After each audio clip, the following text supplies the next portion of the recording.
Well, here we are in week number 8 of this journey through the history of the church. And we're looking at some significant moments and markers that helped the church become established. And it's been a lot of fun for me to bring all of those things into our current context to see how Christ Church can continue to play our part in this amazing thing that God is doing. So, if you have made it this far and you're still with us, give the person next to you a high five. Congratulations, you've made it this far. Now, in the timeline of the church, there was a very significant event that took place that we've not given a lot of time and attention to. We've mentioned it, and that was the murder of a church leader named Stephen.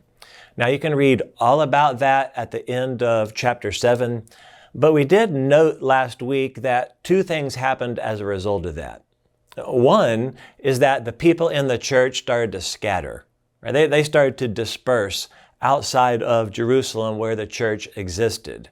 And we looked at a guy named Philip, and he went to a whole new region. He continued to witness about Jesus, and in this way, the message reached all different kinds of people in all different kinds of new locations.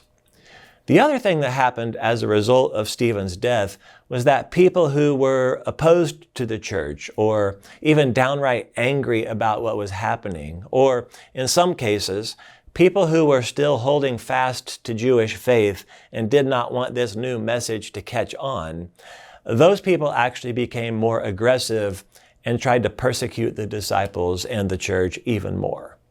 And one of those guys is named Saul. Now, we will know him throughout the rest of the New Testament as Paul, but Saul is not just indifferent or uninterested in the church. He's the literal definition of a terrorist.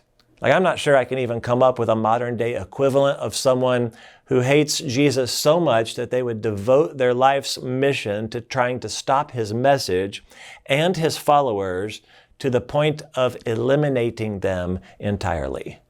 So when you begin to wrap your mind around that, it makes what happens in chapter 9 even more mind-blowing. And I'm not going to take the time to walk through the story. You can read that together. But what happens with Saul, as he encounters Jesus, is that he sees him for himself. He hears from him himself, which was probably just as mind-blowing for him. Because there's that moment of his story where Jesus is probably the last person that he expects to hear from. And I'd like to know everything that's going through his mind in that moment. Like when you've been caught and busted and you know that it's your fault, you likely assume that Jesus is going to do to you what you have been doing to him. And then when he doesn't, right, that's the very definition, right? A living example of his grace. Now, the other person in this story is a guy named Ananias, and God's going to use him to be the one to facilitate that grace. And again, I'm going to let you read that story for yourself. I'll just say this much about Ananias.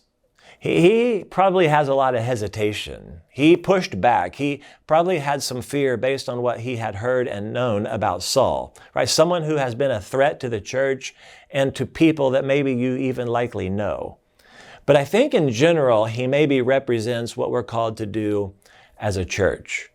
Right? That when someone starts to have questions about Jesus, or someone starts to feel like their eyes are being opened, or someone's trying to reconcile all of the bad and the harm that they have done in their life, but they feel like they are getting a second chance. That when someone starts to have questions about Jesus, or someone starts to feel like their eyes are being opened, or someone's trying to reconcile all of the bad, all of the harm that they've done in their life, but they feel like they are getting a second chance. As the church, we keep welcoming and facilitating gracious encounters for what we consider to maybe even be some of the worst people. And so maybe that will be your takeaway in all of this, right? God, continue to remind me of what I have received so that I can best give it to the people who need it. But maybe your takeaway might be on the other side and have to do with Saul. That when we are confronted with our need and God's love, and maybe our eyes start to be opened and we see, then we must respond to it.